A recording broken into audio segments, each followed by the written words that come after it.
Hi hello welcome to YMJ movies times. ஒரு பெரிய big sorry to all. இதை வச்சு தான் நான் ஸ்டார்ட்டே பண்ணுறேன் இந்த வீடியோவை. எதுக்குன்னா, கொஞ்ச நாளாகவே என்னால் தொடர்ச்சியாக கண்டினியூவாக வீடியோஸ் எதுவுமே போட முடியல. சில பல பிரச்சனைகள், ஹெல்த் இஷ்யூஸ். ஸோ இதனால் என்னால் கண்டினியூவாக போட முடியல. ஆனால் இந்த சாரி இதோட லாஸ்ட்டு. இதுக்கப்புறம் நான் எதுவுமே சாரி கேட்காத அளவுக்கு நடந்துக்கிறேன். ப்ளஸ் எனக்கும் ஒரு மைனஸ்ன்னு பார்த்தீங்கன்னா, சப்ஸ்கிரைபரும் கம்மியாகிறாங்க, வீடியோ வாட்ச் ஓவர் போக மாட்டுது. அது இல்லாமல் என்னால் இப்படி கண்டினியூவாக என்ன பண்ணாமல் வாய்ஸ் ஓவர் கொடுக்காம திடீர்னு கொடுக்குற மாதிரி இருக்குது. ஸோ அதனால் ரொம்ப ரோல் ஆகுது. ஸோ அதனாலேயே நான் இனிமேல் எவ்வளோ தான் முடியலனாலும் அட்ஜஸ்ட் பண்ணிவிட்டு நானும் வாய்ஸ் ஓவர் கொடுத்துடலாம். நீங்களே என்னுடைய வாய்ஸ் அட்ஜஸ்ட் பண்ணி கேட்பீங்கன்னு நான் நம்புகிறேன். நம்ம YMJ மூவிஸ் டைம்ஸ்க்கு நீங்கள் புதுசாக நம்ம சேனலை சப்ஸ்கிரைப் பண்ணி வச்சுக்கோங்க. பக்கத்தில் இருக்க பெல் பட்டனை ப்ரெஸ் பண்ணிக்கோங்க. நிறைய வீடியோஸ் நான் சேனலில் போட்டிருக்கேன். ஸோ அதெல்லாம் பார்த்து எனக்கு நீங்கள் பார்த்தீங்களா ரோல் ஆகுது, சப்போர்ட் பண்ணுங்கள். வாங்க இப்போ வீடியோக்குள்ளே போகலாம். நூறுசாமி இது 2026 வெளிவந்த ஒரு தமிழ் படம். ஆக்சுவலி எனக்கு விஜய் ஆண்டினே ரொம்ப பிடிக்கும். அவரை வெறும் மியூசிக் டைரக்டர்னு இல்லாமல் ஒரு நடிக்கிற படத்தில் ஒரு கதாபாத்திரமாகவே ஆயிடுவார்.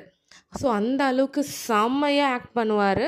அந்த வரிசையில் பார்த்தீங்கன்னா நூறுசாமி படமும் சூப்பராக இருக்குங்க. இது இப்போதைக்கு இருக்கிற ஒரு சூழ்நிலைன்னு சொல்ல முடியாது. ஒரு 20 இயர்ஸ் 15 இயர்ஸ்க்கு பிஃபோராக இருந்தது தான் நான் சொல்லுவேன். ஏன்னா இப்போ எல்லாருமே இந்த மனநிலை ஏற்றுக்கிட்டாங்க. ஊர் சைடில் எல்லாம் எனக்கு எப்படின்னு தெரியலை.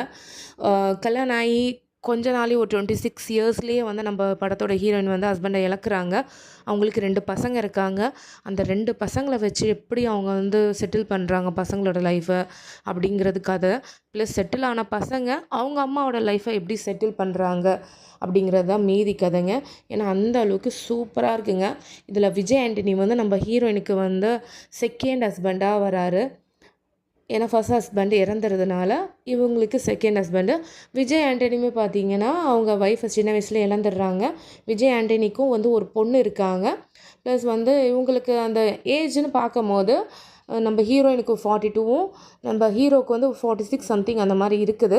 ஸோ அவங்க 2 பேருக்கும் கல்யாணம் நடத்தி வைக்கணும்னு சொல்லிட்டு 2 பேர் குடும்பத்தோட அவங்க அந்த அளவுக்கு கூட குடும்பத்தில் இருக்கவங்க கூட ரொம்ப சப்போர்ட் பண்ணாங்கன்னா, அந்த பசங்க பார்த்தீங்கன்னா அப்பா அம்மா 2 பேரையும் சேர்த்து வைக்கணும் அப்படின்னு சொல்லிட்டு ரொம்ப கஷ்டப்படுறாங்க.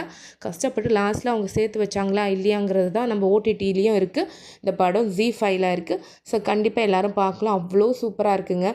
படத்தோட பேருக்காகவே பார்க்கலாங்க. நூறுசாமி அவர் பாடினார்ல அந்த ஒரு படத்துலேயே ஒரு பாட்டு, பிச்சைக்காரன் படத்துலேயே இருக்கும் பாருங்கள், 100 சாமிகள் இருந்தாலும் அம்மா உன்னை போல் ஆகிடுமான்னு. ஸோ அந்த மாதிரி இந்த படம் அவ்வளோ சூப்பராக இருக்குங்க. அந்த அம்மா ஒரு சிங்கிள் பேரண்ட்டாக இருந்துட்டு என்னென்ன பேச்சு, என்னென்ன கஷ்டம், என்னென்ன அவமானங்கள்லாம் சலிச்சுக்கிட்டு அவங்க பிள்ளைங்களுக்காக வாழ்ந்திருப்பாங்க. திருப்பி அவங்க பிள்ளைங்க அவங்க அம்மாவை பார்த்துக்கிட்டாங்க. ஸோ அதெல்லாம் இந்த படத்தை நீங்கள் பார்த்தா தாங்க தெரியும். தேங்க்யூ.